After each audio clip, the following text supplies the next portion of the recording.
Welcome to Books I Make My Husband Read, a self-described hilarious and heartfelt podcast where I, Kristy, the devoted book lover, curate an unexpected reading list for my husband, John. And that's me. Each episode will dive into lively discussions, humorous debates, and surprising insights on the books Kristy just has to make me read. We're here to explore everything from timeless classics to quirky hidden gems, challenging our perspectives and inviting you to join in on the fun. So settle in, grab your favorite beverage, and get ready for another literary adventure.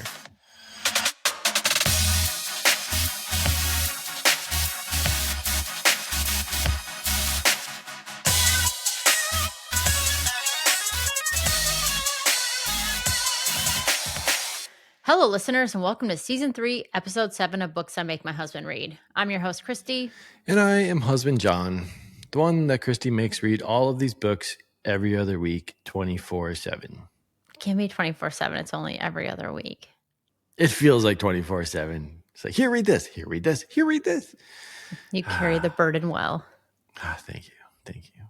Well, this week we'll be discussing My Friends by Fredrik Backman, a book about an inspiring artist who traces a mysterious seaside painting back to the summer friendship that saved a group of lost teens and discovers how art can keep a bond alive.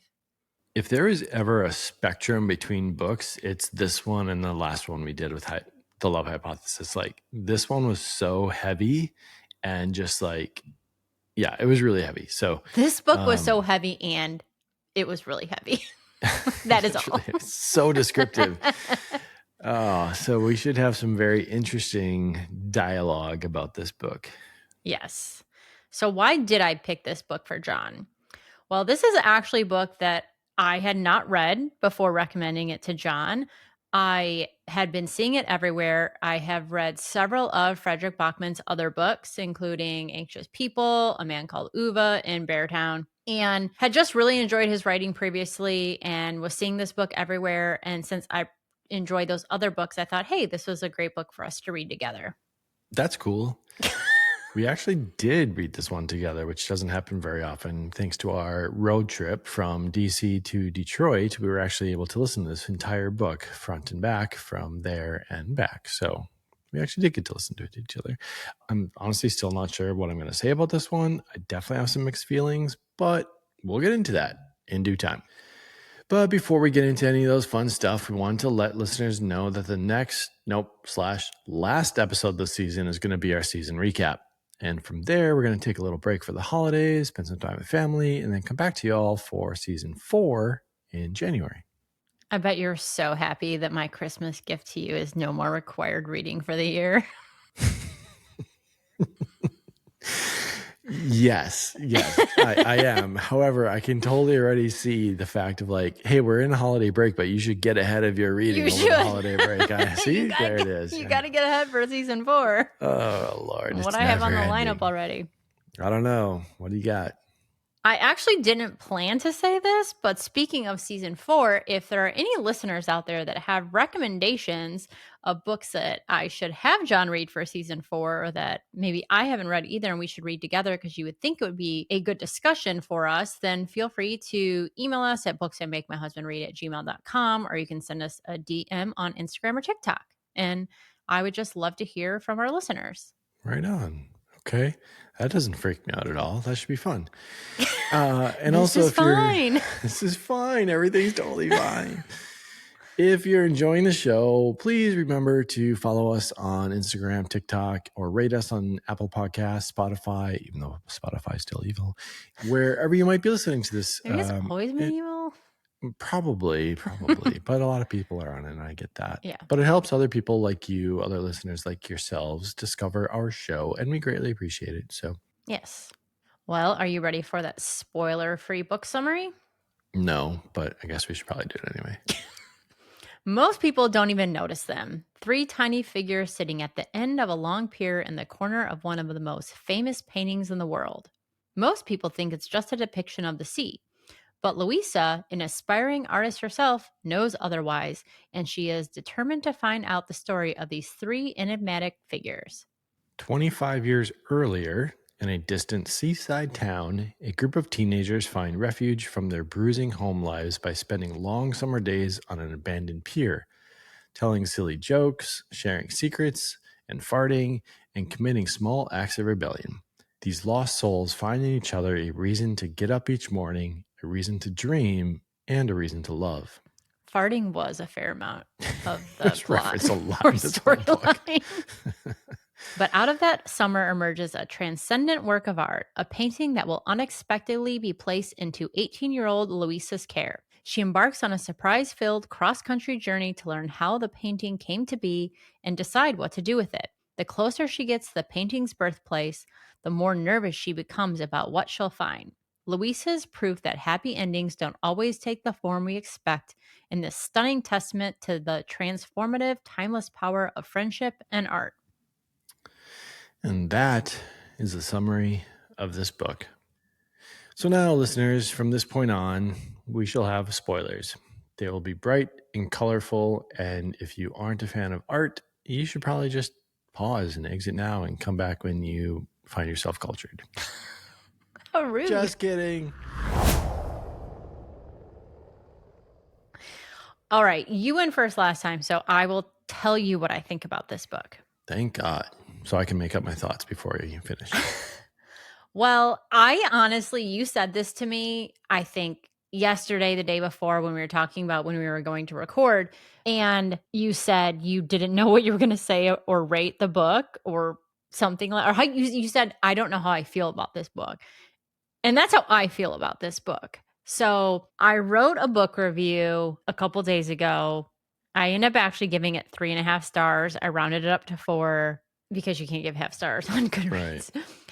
And I stick by that. I know that that is kind of an outlier. This book is rated well over 4. So most people feel like it lies between 4 and 5. But I found this other review as I was writing some of these questions, and someone said, I found it equally impactful, but also exhausting. There were lines I wanted to save and savor, and yet there were moments I was ready to speed up. And that is encapsulates how I felt about this book. Like, there were so many times when we were listening to it, I even wrote down some of the lines and quotes from the book that I thought were really impactful. And again, I wanted to go back and re-listen to them. And if I would have been listening by myself on audio, I would have done that, but I didn't want to ruin the experience or change the experience that you were having with the book. But there were plenty of moments like that. I'm like, oh, that was so good. I want to hear that again. But yet there were times where I just felt disconnected. I'm like, this is just dragging on. Come on, let's get past this. Or this doesn't seem to have a meaningful impact on the story. And I wanted to just move on. So I felt the first half of the book was wonderful. I was so invested in the story. I was so invested in the characters. But then the second half, I don't want to say it dragged on, but the book itself, I think, could be shorter.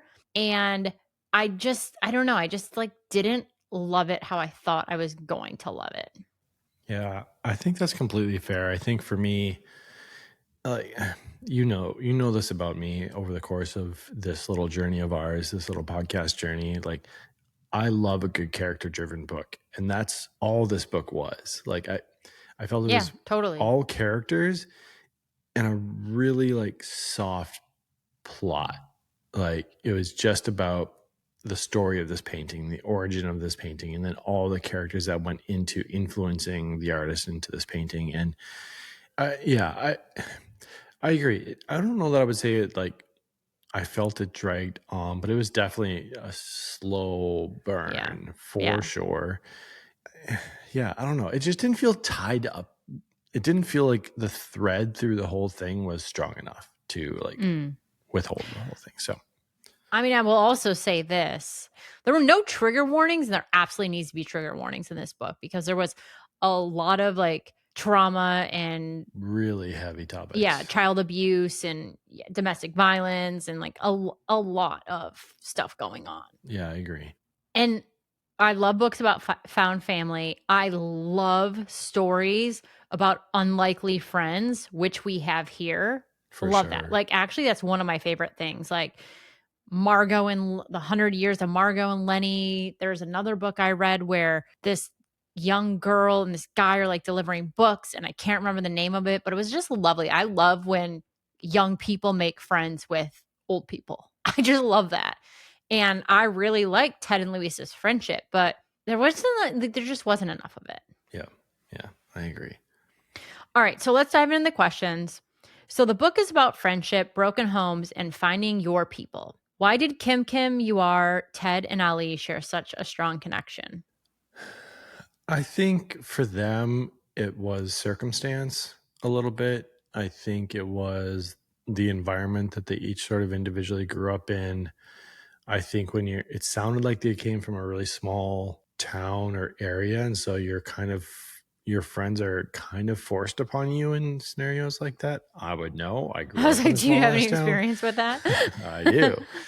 And they each sort of had their own individual version of a broken home.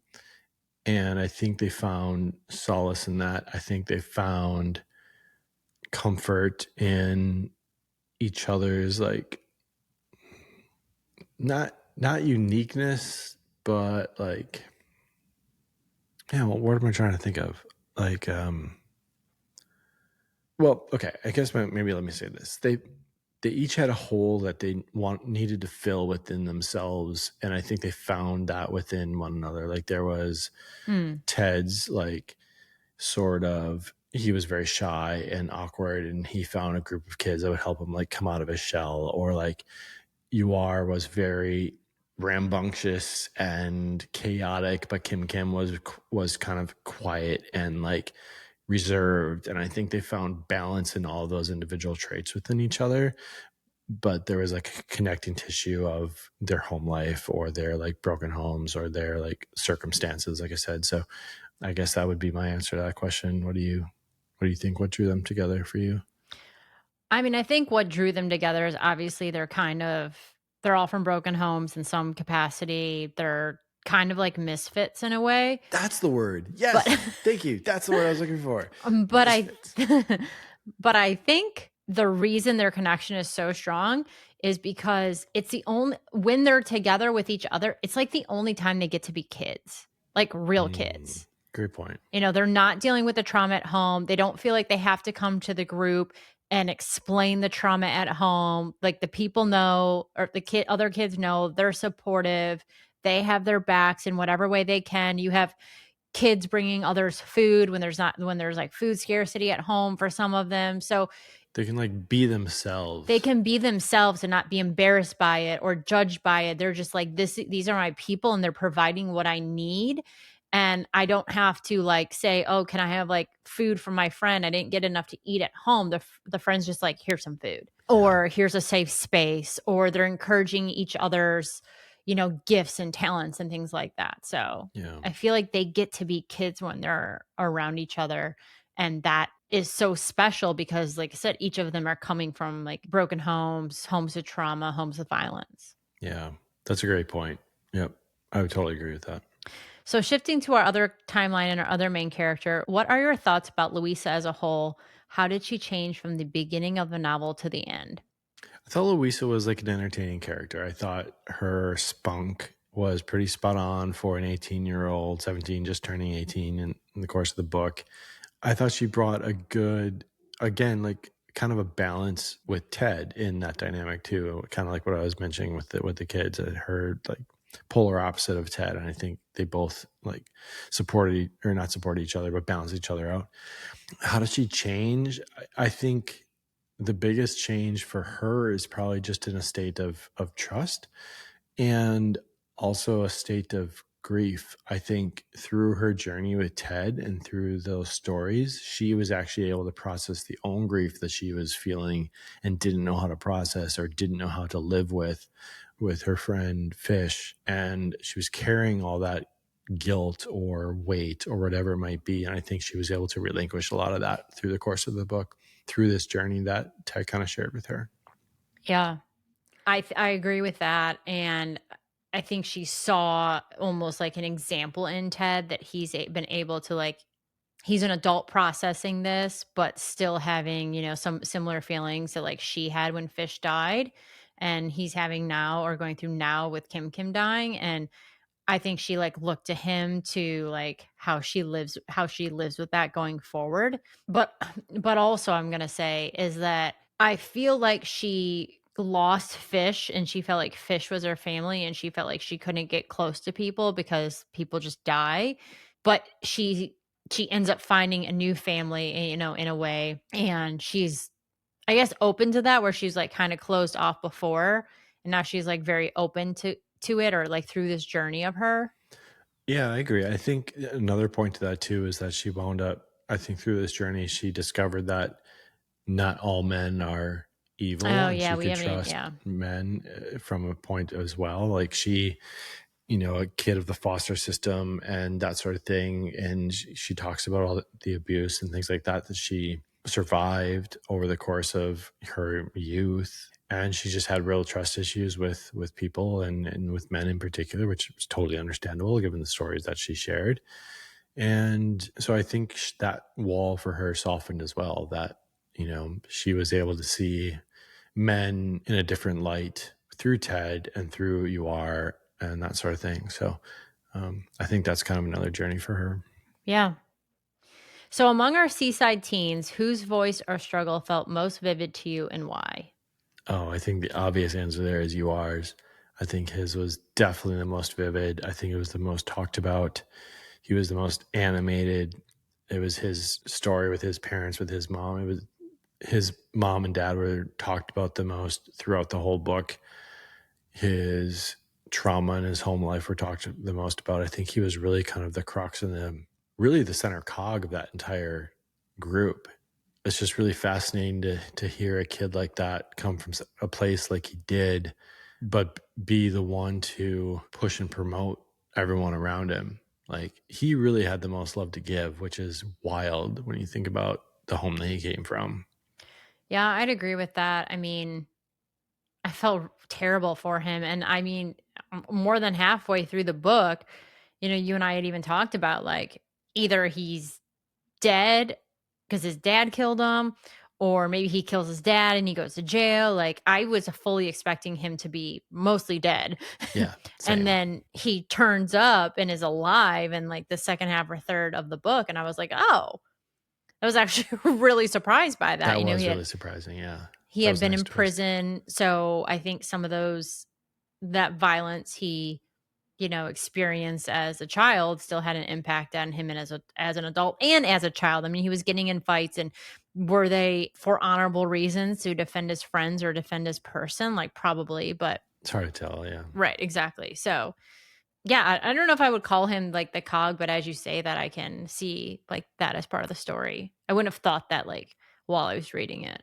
Yeah, like for me listening to it, even though the story was really about Kim and this painting and the story of these four kids, I I just don't felt like know that the book is about Kimkim. right, yeah, right. I mean, but you're kind of led to believe that because it's rooted in this painting and it's rooted about through all that. But yeah, I feel like it's really about. Well, I mean, I don't know how I want to say this, but I do feel like the main character in this book is You Are, not Kim, not Louisa, not Ted. I really think he was like the main character in this book. Interesting. What are you thinking?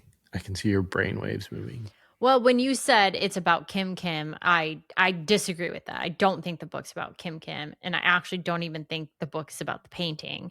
I think the book is about the friendships. Sure. I guess Yeah. when I said that, I mean like the plot or like the connecting tissue through the book was this painting or was Kim Kim's character and like how he created this painting. Yeah. Yeah, like they're not a big part. They're like a tiny part of the painting. And Louisa says that. She's like, it's not a painting about the sea. Like only an Right. adult would think that because Yeah. adults are the worst, which is totally true. But the rest of the painting, from Kim Kim's point of view, who's the artist, is that he's the rest of the painting. Yeah. Like how he's experiencing everything and feeling and thinking and the relationships. I mean, that part I'm making up, but I feel like that's what he meant by that. Yeah, because I don't remember who it was in the book, but when they were describing how he paints, it's like you don't paint the thing or you don't draw the thing, you paint how it feels. And that's how that whole thing was. Like it comes through the expression of the ocean or whatever, but like that's not what it is. It's really about the Yeah. feelings that he's expressing from that summer with those kids. Right. So this is quite a dark book in many ways, which we've talked a little bit about already. It highlights abuse, trauma, depression, violence, and death. Why do you feel there was such a focus on these areas, and how did it influence the reading experience for you? This question is as deep as the book.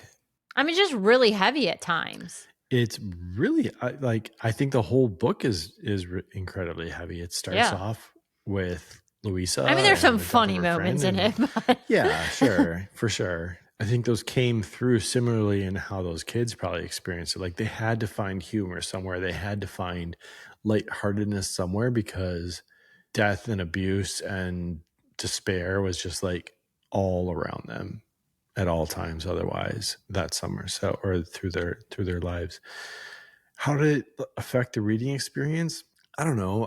I gotta imagine that because this book is so focused on expression, not necessarily so like because there's not like a specific plot line. There's not like a murder to solve or like an or a origin story murder. or something, right? Like this is all about these characters and how they felt in each of their individual journeys. I feel like the author had to paint, pun intended, a darkness in order to appreciate the light that was the Mm. painting or that came out of these kids as adults, or as you reach the end of the book. Like you had to have both of the sides of the spectrum in order to appreciate the other. Yeah. Do you think that there's something to, like, the idea that artists are broken or dark and mysterious, or do you know what I mean? Yeah, I think great art comes from tragedy. I think history has proven that over time. We were actually joking about the latest Taylor Swift album because it's like it's so different, and it's like maybe because she's actually like happy this time, and we're just like, Well, can you I just go back to said being heartbroken and I distressed know, and like, I totally disagree. I love this album. I don't care. I know there's hate out there for it. Pause, breaking the action here. I freaking love this album, you do, and I can listen to it back and front. I never wanna skip anything. It's the and you perfect have, amount of time. It's 42 minutes. Yes, we have many times in the house. It's like on repeat. I'm constantly dancing to it. But this album is about Taylor being loved. And even the ones before that through her breakups, like she did write albums where she was in love, but this album is about her being loved. And there is a difference in that. And there is nuance, and people are like love being like there's a difference. yeah, And I for am here sure. for it. Yeah. And you can hear it in the album. And I'm not passing judgment one way or the other, but it's definitely different. Like there is an expression through angst and anger and despair. Like that's where like so many other varying emotions live, and great art just comes out of that in whatever medium. It might be painting, might be music, might be poetry, Well, might be whatever. I But yeah, think the greatest poet of the 20th century is Bruce Springsteen. And I do. he has been very open about his struggles with depression and having dark times, and he Yeah. grew And up his with, home life. Yeah. yeah, exactly. So Yep. there's definitely something to be said about that. Yep. Back to the question at hand. I completely agree with you that you really see these children go through these traumatic experience and dark times and like all those things, and then it makes the appreciation and what ends up happening with Kim and the painting all that more amazing or great, Special. or yeah, special. I'm not sure what the word is. I don't think for me personally, again, I know this is a very heavy book. I don't think it changed my experience with it because I do read a lot of heavy stuff, but I do completely agree there should be trigger warnings on this book for those who like, especially the domestic violence piece of it. Although it's not happening to like our main characters, we're hearing about it like from a third party. It's still, I think for some It's people, very like prevalent in it's it. Yeah. exactly. So I would say that the book needs that, and you should go into it with caution if that is like a concern of yours to like be triggered by that. But for me, it didn't take away from the experience. I just felt horrible for these kids Yeah. through a lot of the aspects and like what they were dealing with, but also happy that they could find these moments together and through these things. And you had someone like you are who was really championing Kimkim making this painting and like this is his chance to get out. Like he's so special. He needs to leave this life behind. I mean, who really at 14 years old has friends like that who are thinking Yeah. like that? Right. Completely selfless. Like you Yeah. are was I have no life left He to live. literally was like, I'm going to die. I'm not I'm going to not make gonna it out of make it. here. Yeah. And just projecting all of that into his friend. Yep. So the book says that while Ted was in love with Kimkim, Kimkim was in love with someone else. It never really identifies who that someone else. I think it hints, but who do you think it was that Kimkim was in love with? Oh man. It implies strongly that it was probably you are, but I don't think it was that simple for Kim Kim. I think Kim Kim was in love with the feeling that he had over that summer. I think he was in love with that Mm. journey and what that group of friends captured for him and how it not just changed the course of his life to become an artist or whatever, but like I think he was in love with holding on to that feeling and of that youth and being free like that the way he was with his kids. I think that's what he was in love with. You just blew my mind right now. Yeah, baby. I think that is so spot on.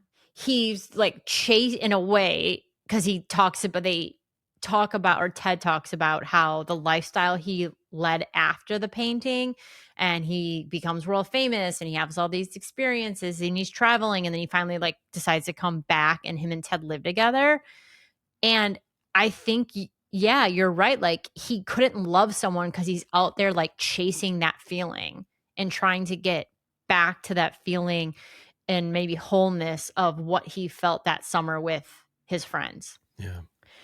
I also read that some people think it's Christian. And I don't know that I believe that, but I just wanted to throw that out there. But I actually think you're totally right. I could see that theory being plausible. I mean, Christian was really the first time I think Kim Kim saw himself, a reflection of himself in someone else, and Yeah. believed that he could do the things that he was capable of and believe that he was capable of the things that he was doing. While you are pushed him to get out and to be great, I feel like Christian gave him the tangibleness. Like it gave him something, it unlocked something within him that he could relate to, as opposed to someone just saying like, you're great, go do this thing.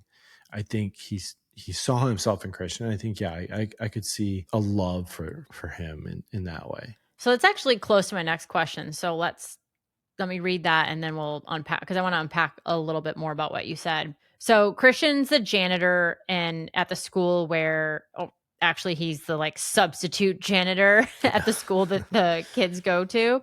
So Christian really sees the potential in Kim Kim and like his artistry. So say more what you mean about that he made it tangible for him.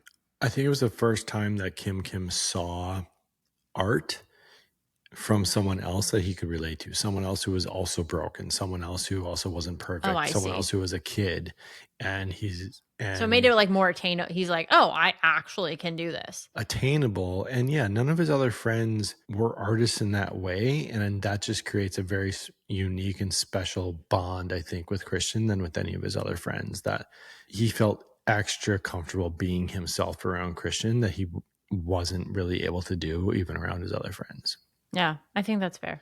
Because there were a couple of instances or references where they were like, they've never seen him smile, they've never seen him like laugh this way after being around Christian or something like that. And I think that's because Christian allowed him to be another level of free and expressive that he just wasn't able. He was very turtle shelled around his other friends. And also remember, it's probably the first adult who he sees as an artist that is a good role model for him, because he doesn't have his parents. His mom is like, don't make too much of a fuss. Like, she's checked out. Just, yeah. Well, and she's just like, go along with what people say, don't have an opinion kind of thing. And then the art teacher is like cruel to Kimkim. And so this is the first time he has like an adult who is in any way an artist, but also in a lot of ways just like someone he can like kind of rely on and look up to. Yeah. Made me think of Hamilton real quick, where Aaron Burr is like, talk less, smile more. That was his mom. Like, fall to the background, don't shake things up. So what do you think the pier in the painting might symbolize? Ooh, the pier. I wish we could see this painting. I wish it was actually existed. So we could. Anything that I would see would disappoint me based on the way this book probably. That's true. describes the artist in this painting. It is better in the mind's eye than the physical eye. I'm gonna go on up here and say I think the pier represents time. In my mind's eye, I think of the pier as a perspective. If you can see the pier, but you can't really see the friend group until the very, very tip, I think the pier would represent that summer or that amount of time where that time shrunk and shrunk and shrunk until it was over, because you have those friends at the end, and then everything else around is how those friends in that entire summer made him feel. And so the pier to me, it was that moment in time. Did I just blow your mind again twice in one episode? Oh, no. I do like that answer. But no. I kind of think of it as like a utopia almost, because their lives are so chaotic and they spend a lot of time on that pier that summer. And that's like the place where it's like they don't have to worry about their home lives. They don't have to worry about like these other pressures or things. Like this is their place where they can be kids and they can goof around and they can be with the people in their life that matter most, which is their friend group. And so I kind of saw it that way. I like that. Also, maybe like a stability for them, like the place they actually found stability, and it is a pier. So, and hopefully it's stable. Safe yeah, space. safe. Oh, it's a safe harbor. Oh, I just blew my own mind. Okay, I said not to unpack this earlier, so we're going to do it right now. What are your thoughts on the ending and what happens next for all of our main characters? It was a little anticlimactic, but I also don't know what sort of climax the story was meant to have, given how the rest of the book not the climax, the end. It's not the same thing? It is not. Okay, could you define the two for me? You have your opening, you have your climax of the story where the main thing happens, and you have like all the shit that happens after the climax, and then your ending. Okay. So the ending is where Louisa decides to put the painting in a museum and not sell it?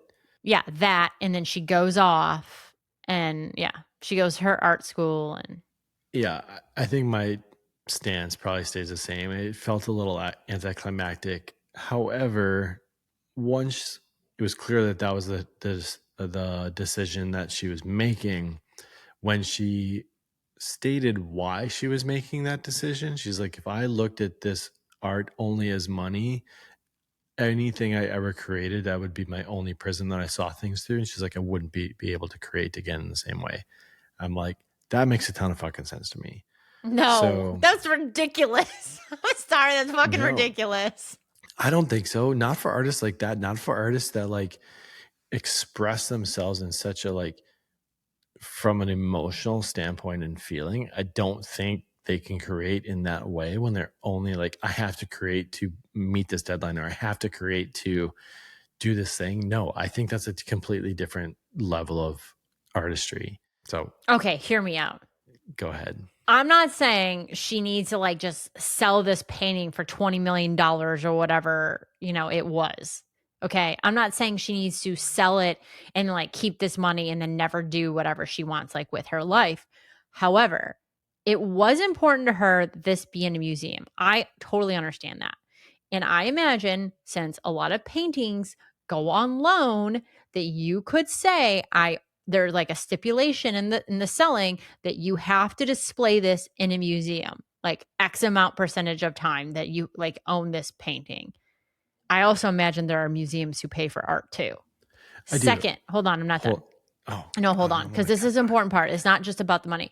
Like, even if she doesn't want to make herself rich, she could do so much for other artists with that money that she doesn't have right now. Like, the fact that at the end of the book, she's like, I found one of us. She could have, like, I don't know, scholarships or anything for these people that they identify that they want to send to art school. Like, now you have the resources to actually do that. There doesn't always have to be starving artists. Like, we could be smart. There's money out there. I don't think this was about starving artistry for her, though. I think her premise, not just about the quote that she said about how if I only saw this as money or only saw this as income, but I think it was also her appreciation of the artist, and that art is like, it doesn't belong to anyone. It belongs to everyone. Even if you sell it to an individual and you do all those things you just said, I think that still breaks that premise for her that it doesn't belong to one person. It belongs to everybody. So yeah, maybe she got money from the museum to hang it up there or whatever. Like, who knows? They didn't really go into that specific. She obviously winds up doing fine. But I still think it didn't have to be money for her, but it could have been to support other artists. The other thing I'll say is I actually wish the book would have ended with her calling Ted, and the only thing after they get past the like pleasantries is I found one of us. yeah, that would And have been good. ending. Yeah, And like not all the other, like there's probably a page or two more. Like I just wish that had been the ending. I agree with that. That would have been pretty dope. All right. Do you have any final thoughts on this book? Would you recommend it to our listeners? Oh, that's a tough one. I mean, I think we had a lot of good things to say about the book We after this did. Like, discussion I or agree. during this discussion. It's just such a different kind of read. Like, I think you have to go into a book like this wanting to be immersed into characters and not necessarily feel like there's a beginning and an end or a clear like objective of the book. Yeah. I think so. Would you recommend it given your 3.5.4 stars? I think so. I think it requires a lot emotionally of readers. You're dealing with some heavy topics.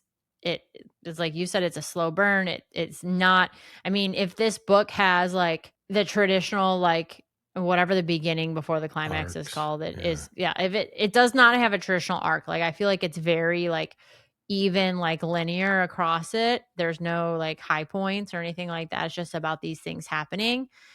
Honestly, the biggest high point is probably finding out that Yuar's Yours dad is alive. the one who has the accident and Yuar is Yeah. still alive, and then what happens after that. But even that is not like, yeah, it's not like that at all. It's more like, uh, poof, what do you need?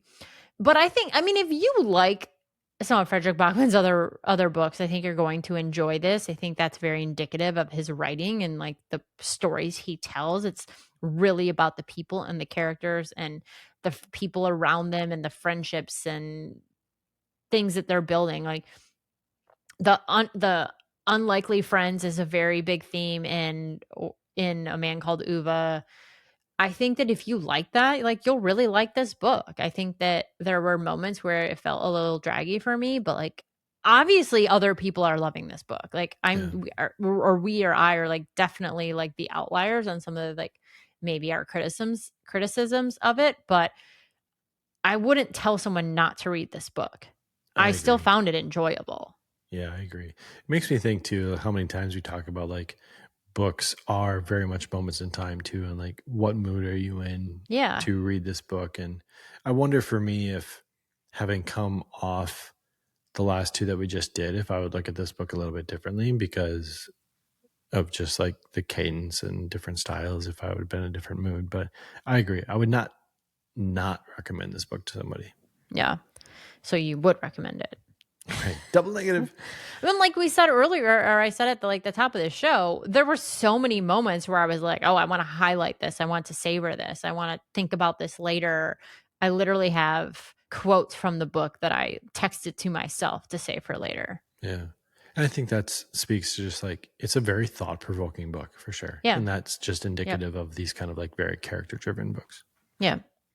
Well, if there's nothing else, you don't have any other thoughts. I'm very proud of you for having some final thoughts. Oh, thank you. We want to remind everyone that our next episode will be our season recap, then we'll take a break for the holidays and come back with season 4 in January. And as always, don't forget that a free way to support our show is by leaving us a review and rating us on Apple Podcasts. Also, if you don't want to rate us, but you have a question or you have feedback on the show, you can email us at booksimakemyhusbandread@gmail.com. We would love to hear from you. And don't forget that I said if you have a book recommendation for season 4, please send it our way. Indeed. And tell other people in your circle about the show too, if you feel so inclined. I'm sure you have other book lovers in your life that might enjoy one of the books we covered, so be sure to share it with them. Yes, please. Well, I guess that's it. That is another one in the books. Well, who knows? Maybe this will be the one your husband reads. Okay, bye-bye. Yeah. Hey, where's Perry?